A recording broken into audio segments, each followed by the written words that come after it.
Hello, I'm Gwyneth Pass, and this is my final project for anthropology, scientific racism. I'm going to be conducting an interview as well as talking about the history behind different Jewish stereotypes as well as Judaism as a race. I'm here today with my dad, Garrick Pass. Hello. He's a significant part of the Jewish community in Houston and knows a lot about what it's like to be a Jewish man today. So, starting off, Jews are actually an ethno-religion. So, we're talking about Judaism as an ethnicity. And I specifically wanted to talk about the Jewish nose for a little bit because it's the most prominent stereotype, as far as physical characteristics go. So some of you may be wondering, what is the Jewish nose? And it's considered a hooked nose. So if you were to look that up right now, that would actually be very similar to what is often associated with, quote, the Jewish nose. And the history behind when this started is actually really interesting. I might be a little biased. I'm a history major. But Sarah Lipton wrote an article that I've referenced in this podcast, that she traces it back to the 13th century, and she's an art historian. So it starts in Christian art with hats. When you look up the Jewish hat, it's a pointed little hat, and I've never seen that kind of hat before. It's not a kippah, and it actually wasn't negative, although it was a little bit odd, to say the least. There was no Jewish nose, but there started as the 13th century leaned more towards realistic depictions of people. There were bad noses that were associated with Jewish people. It was all about just defining these different people, even as far as religion goes. And she actually, quote, she says, "The range of features assigned to Jews consolidated into one fairly narrowly constructed, simultaneously grotesque and naturalistic face. The hooked nose, pointy-bearded Jewish caricature was born." So basically, it just came with the idea that Jewish people are gross, so they look gross. And it was featured in art, and that's how it started. It actually took off. It really took off even further than art around the 18th century. Specifically, Jewish noses were seen as bad, while Roman noses were large noses as well, but they were good. So the hooked nose is downward, huge bump. So that's the big idea behind the Jewish nose. So when we start getting into anti-Semitism and Judaism as a race, there are actually 6 forms of anti-Semitism that are defined by Louis Harp.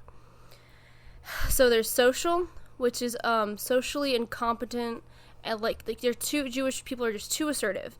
There's economic, which Jewish people are greedy bankers. There's religious, the Jews killed Jesus. There's ideology. There's ideology. Jews are troublemakers. They're rebellious. They're always starting stuff. Cultural, which is Jews are corrupting the morality of the world's population. And then there's race, which is Jews are overall less human. And that brings us to the eugenics movement. So the eugenics movement actually started in America, as you know, if you've taken this course or know anything about racism in a scientific manner. I guess I don't have to go too far into it because we've discussed it quite a bit. It was a gateway for racist anti-Semitism, especially in the Holocaust. So there was ethno-nationalist laws that solidified Jewish people as a foreign race, actually, during the Holocaust.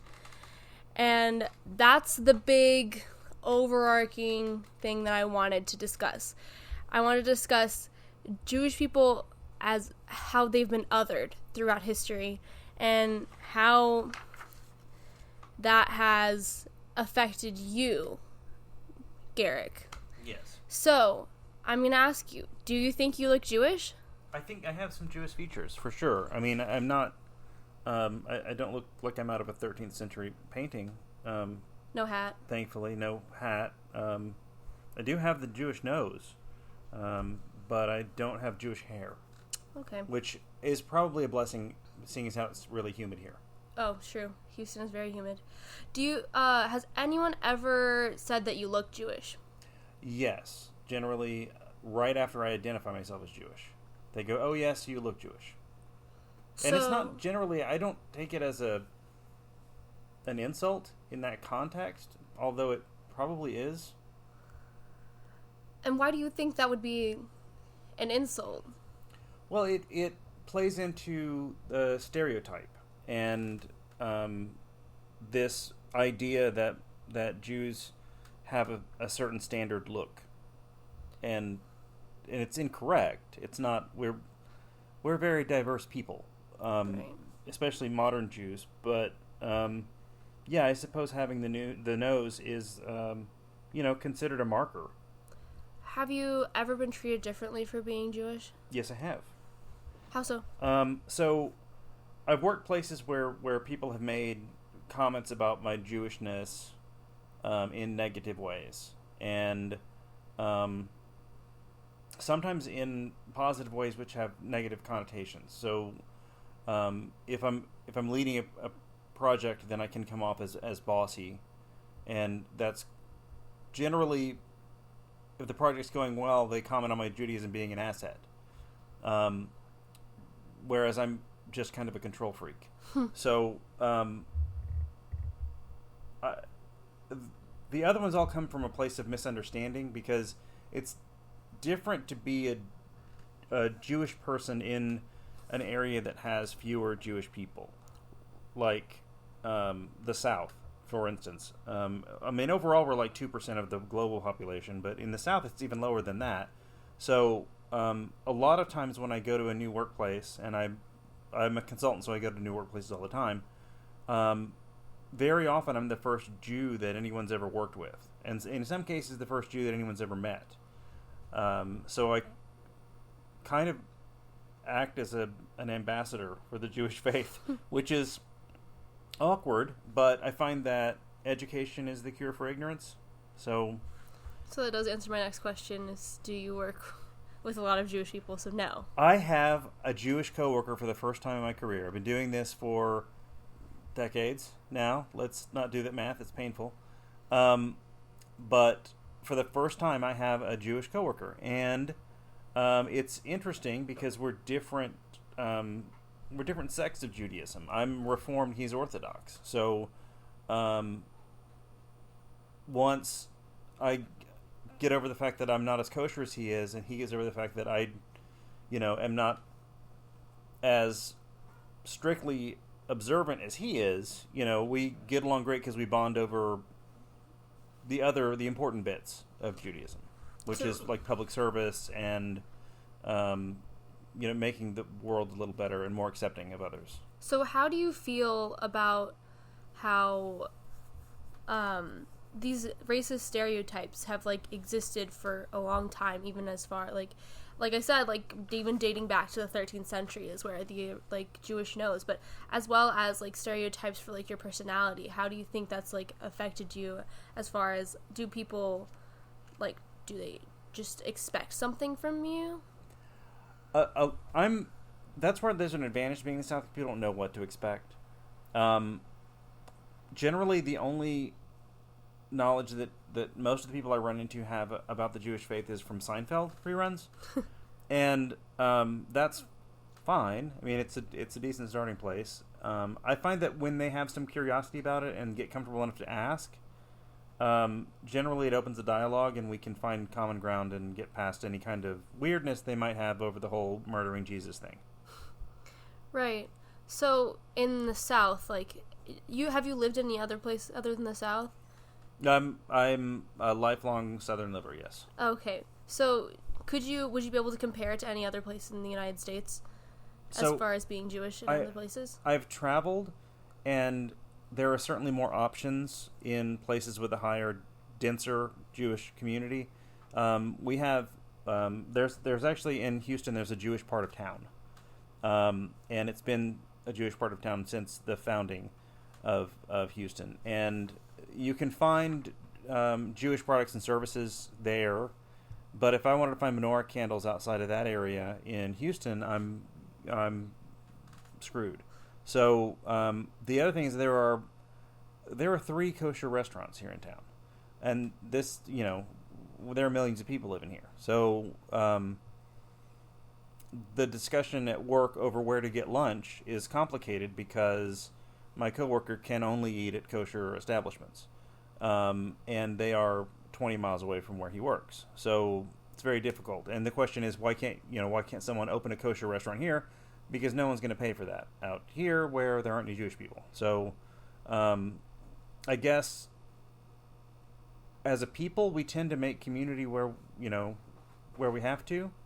And in Houston, which is so sprawling and spread out, we tend to clump up and have our own Jewish community centers and our own temple communities and temple families and synagogues, and it makes for kind of a spread out isolation, and having been to the East Coast, I can say that it's a lot easier to find a kosher deli there, and it's just because it's financially possible there. They have the customer base for it, and it doesn't exist here. Right.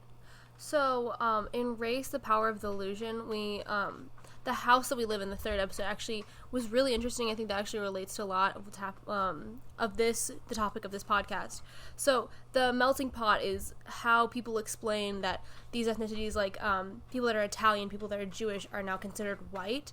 So Judaism is even more than like an ethno-religion almost. It's kind of an anomaly in the fact that Jewish people are white. Are we?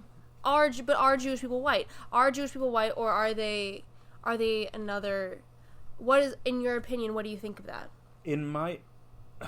Opinions aside, I've had this discussion with other Jews no less than a dozen times this year, and it has to do with the current climate around an uptick in anti-Semitism and racism in general in this country. And the question is, well, do we even count as white? And the answer is, it depends on who you ask. Right. Right? I mean, what's happened lately? What's happened in the last 10 minutes? If being white is a club that you can get into by invitation, right? Yes, that's exactly what happens in the that episode of the documentary. They discussed how it was just who they decided was white. I haven't seen it. Have anything. It didn't matter who might have been more white, even genetically, but like who they just classified you as white or any of the 5 races. That's what people do. And that's how you got citizenship. Well, yeah. People tolerate Jews depending on, a lot of factors, and very few of them have to do with our beliefs, right? So, when we're useful, then we get, invited to join the country club, and when we're perceived as other, then, the way we get treated in the South is interesting, because most of the people that I know are Gentiles, and a lot of them are decent people, but the attitude in the South when meeting a Jew is to tell them that you like them because Jesus was a Jew, and then to treat you like this adorable, cute pet of the Christian church. And it would be offensive if there were ill intent in it. It's not. It's just they can't process it in another way. And the only way to make this better is through exposure. And unfortunately, there aren't enough of us to create that. So this isn't going away anytime soon. It's a little offensive to be treated as an adorable, other person who's only decent because, Jesus was a Jew. But it's better than being hit with rocks and bricks, I guess. Well, yeah, Jesus being Jewish was like always my crush. my crush. Oh no, it's for a sure. go-to. Yeah, for sure. You keep that one ready to go. So, the Jesus card. Do you think that it's a dangerous time to be Jewish? It absolutely is. It's a dangerous time to be any kind of different.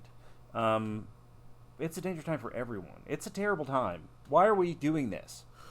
And now I'm in a bad mood. No, it is. It's getting a lot worse. We're very divided at this particular time in history when we absolutely should not be. And the way we pick and choose our own divisions is frustrating to me as a human who I know I do this myself. It's what we do. We classify things. And we have to fight these impulses, and we have to just be better. And it's not a time when that's popular.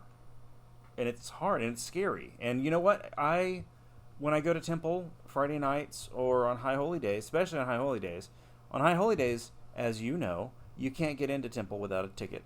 And you get a ticket through being a member of the temple in good standing. And otherwise you aren't getting in to attend the services, to attend the prayers, and to do other because of security concerns, which is obscene. My temple 2 years ago went away from hiring off-duty police officers to attend every function at the temple to contracting with a private security firm who look a lot scarier. They're like stormtroopers.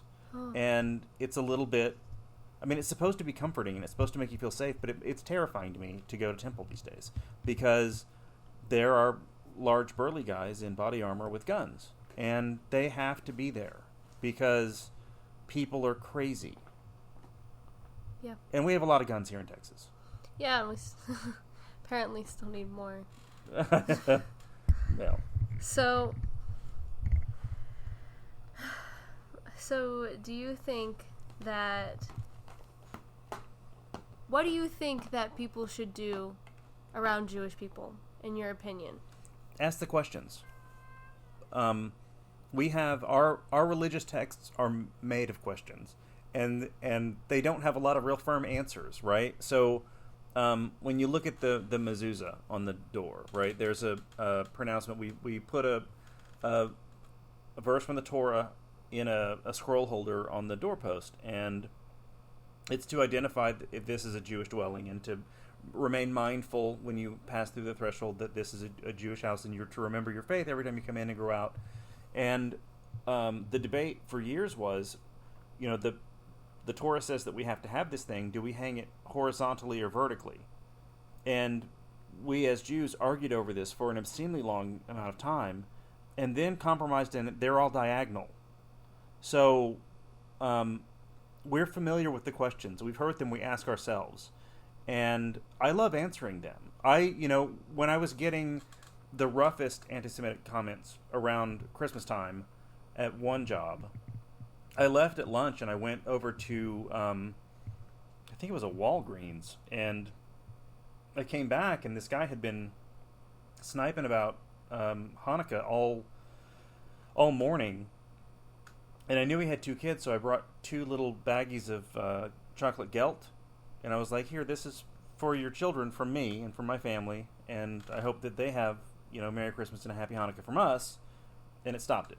And those are 89 cents a piece, and, I picked them up at the checkout, and through, reaching out and explaining that I have kids, he has kids, we're people, and making an effort to make that kind of connection can make all the difference. Okay, well, thank you for listening, and I hope that you have learned something today from this podcast. This has been Gwyneth Pass with my guest Garrick Pass, and thank you for joining me to be a part of the class Scientific Racism. Shalom.